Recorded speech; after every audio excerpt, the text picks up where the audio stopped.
Ayoko. Ayokong sumali. Natatakot ako. Mariing pagtutul ni Maita.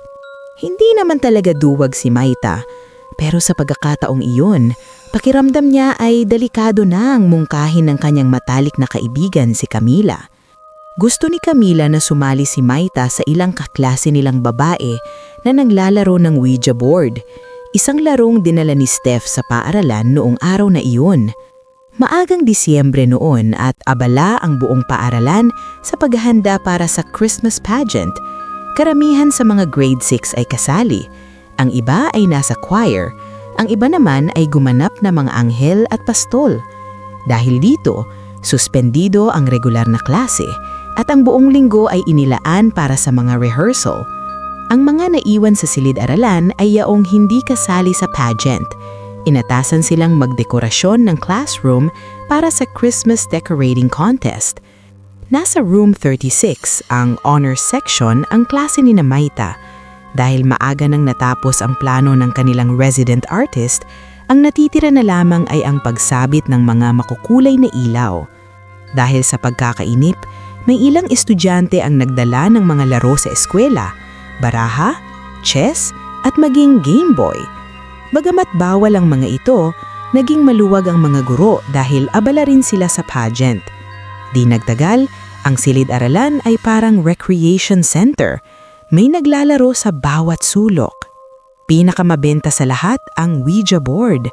Humigit kumulang 10 babae ang nagtipon sa paligid ng isang parihabang board na may mga letra ng alpabeto, numero, araw, buwan at mga bituin. Sa gitna ay 2 bilog, yes at no. Tahimik na nakinig ang lahat habang ipinapaliwanag ni Steph ang patakaran. Parang spirit of the glass lang. Tatawag ka ng espiritu tapos magtatanong kayo. Hihintayin nyo kung sasagot siya. Paliwanag niya. Paano sasagot? Tanong ni Celine. Kung oo, pupunta sa yes. Kung hindi, sa no. Kung komplikado, isispell niya ang sagot. Nagkwento pa si Steph tungkol sa atin niya na una mo'y nakausap daw ang espiritu ni Jose Rizal na nagsasalita raw ng Espanyol. Hindi naniwala si Arlene. Game lang yan. Nag-alala si Emily. Paano kung maposes tayo? Ngulit tiniyak ni Steph na ligtas sila. Nasa paaralan sila, tanhaling tapat at marami ang tao. Game ako! Sigaw ni Lilibeth. At bago pa makatanggi si Naita, hinila na siya ni Camila papunta sa grupo. 4 silang umupo sa paligid ng Ouija board, sina Steph, Maita, Camila at Lilibeth. Nagpasya silang tumawag ng isang sikat, Elvis Presley. Ngunit walang nangyari. Fake yan, sigaw ng ilan.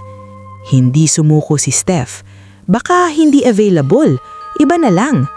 Dito nagkwento si Lilibeth tungkol sa kanyang pinsan na tumawag daw ng isang espiritong nagngangalang Albert, isang minor devil unamoy, na tumawa at hindi agad umalis.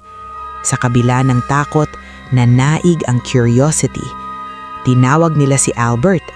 Sa pagkakataong ito, gumalaw ang pointer. Dumiretso sa yes.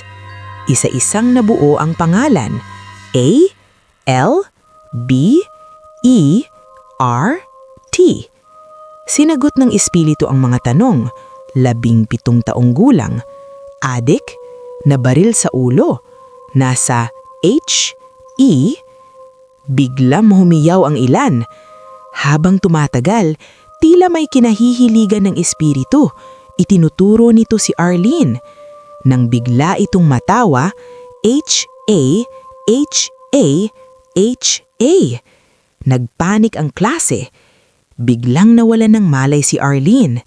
Kasunod nito, si Maita naman ang biglang nanambot at bumagsak sa ibabaw ng Ouija board. Nagkagulo ang buong silid. Nang nagising sila, pareho nilang inilarawan ang isang malamig na pakiramdam. Parang may dumaan sa kanila, sabay ng isang lalaking tumatawa. Sa huli, tahimik na tumigil ang pointer. Umalis na si Albert. At mula noon, wala nang nagtangkang maglaro muli ng Ouija board sa room 36.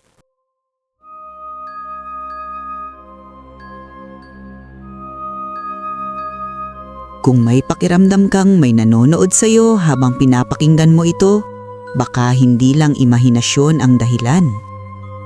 Mag-comment sa ibaba mga habitwin at ibahagi ang inyong kwento. Baka kayo na ang susunod na ma-feature sa aking YouTube channel. Huwag kalimutang mag-like, mag-subscribe at i-hit ang notification bell para sa mas marami pang nakakakilabot na kwento na hango sa totoong pangyayari. Maraming salamat!